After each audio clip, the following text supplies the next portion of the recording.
Hi! And welcome na naman sa panibago nating gear review video. Sa gear review video na to, pag-uusapan natin ang isa sa pinakabagong brand of drumsticks dito sa Pilipinas. Ito ang Killsticks Drumsticks. Ayan. So itong Killsticks Drumsticks is a Cebu-based company that is made in Japan. So bago natin pag-usapan itong brand na to, pag-usapan na muna natin what are drumsticks and ano ba importance na itong material to in playing drums. Drumsticks are used to hit the drums or an extension on our hands para paluin itong drum set na to. Kasi, syempre, ang kamay natin hindi naman siya dinesign para paluin ang drums. Hindi naman to hand drums. So, actually, pwede naman. Pero, syempre, with the use of drumsticks, mas marami tayong magagawa. Drumsticks is generally made out of wood, specifically made out of hickory tree. Now, of all the woods na ginagamit para gamitin ang paggawa ng drumsticks, bakit hickory? Kasi hickory ang isa sa pinaka matigas or dense na tinatawag na pag pinalo mo ang drums talagang mas maganda at lumalabas ang tunog nito. We have several brands of drumsticks around the world. Namely dito sa Pilipinas, ang dami nating local brands dito from Rimshot, ang isa sa pinakasikat, Siskin, Ayos, at iba't iba pa.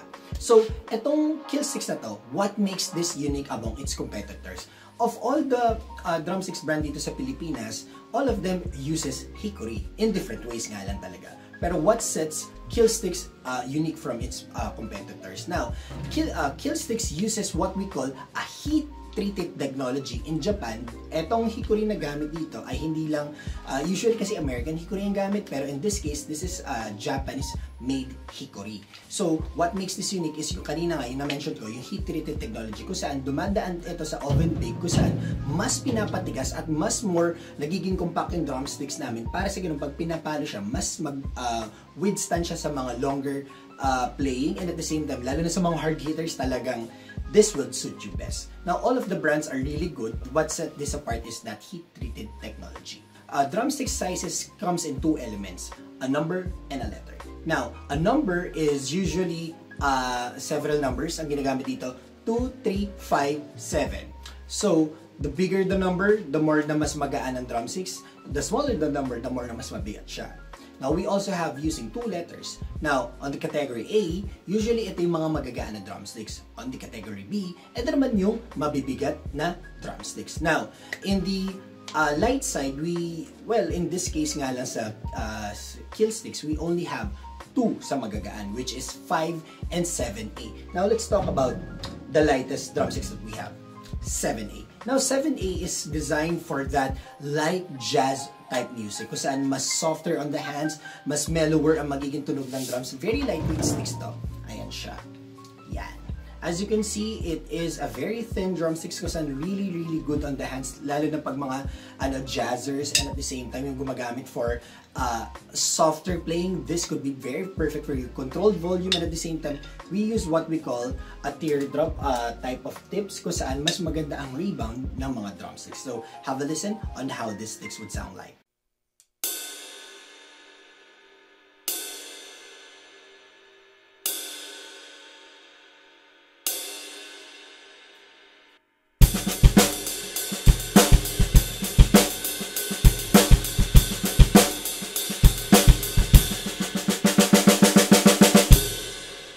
Now, let's go on to the standard drumsticks. Ito ang 5A. Now, 5A is considered to be the best of all playing. I mean, best of both worlds. Hindi siya sobrang bigat, hindi rin siya sobrang gaan, kung saan perfect balance siya for every players.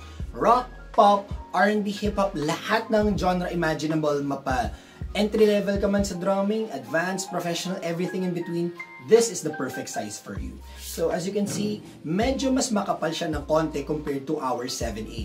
Again, teardrop siya para again, mas maganda rebound nito. And at the same time, heavy forward siya. Ibig sabihin lahat ng weight niya nandito. So, ibig sabihin pag pinalo nyo siya talagang ang ganda ng bounce niya sa iyo. So, let's try to have a listen what 5A would sound like on the drums.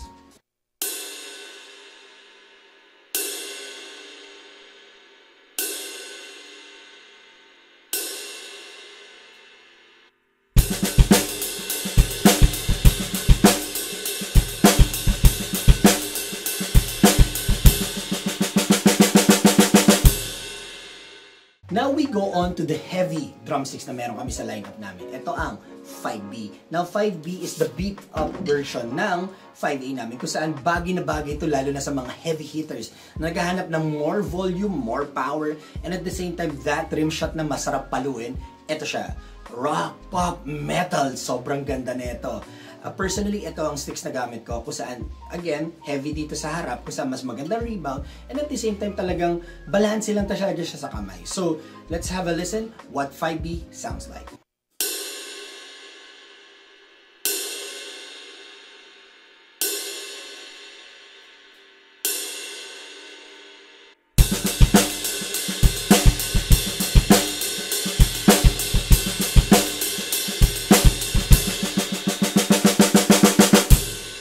So after testing the different sizes of drumsticks that we have, alam ko mahirap siyang i-identify kasi lahat sila pare-pareho ang tunog. Pero let's try to have a side-to-side comparison kung ano ba talaga pinagkaiba nila on the ride cymbal para sa ganun, mas makita niyo yung difference.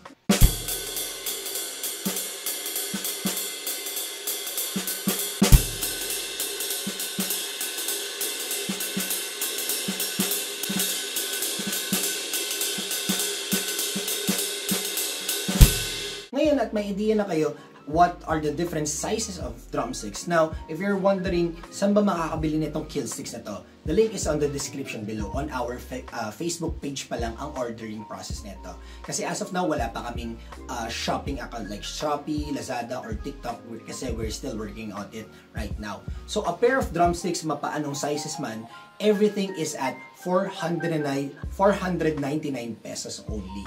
Again, the prices of our drumsticks of each pair costs 499 pesos. Now, if you have any questions on our Killsticks drumsticks or the drum lesson that I offer, please message me on the description below on my Facebook page para sa drum lesson ko.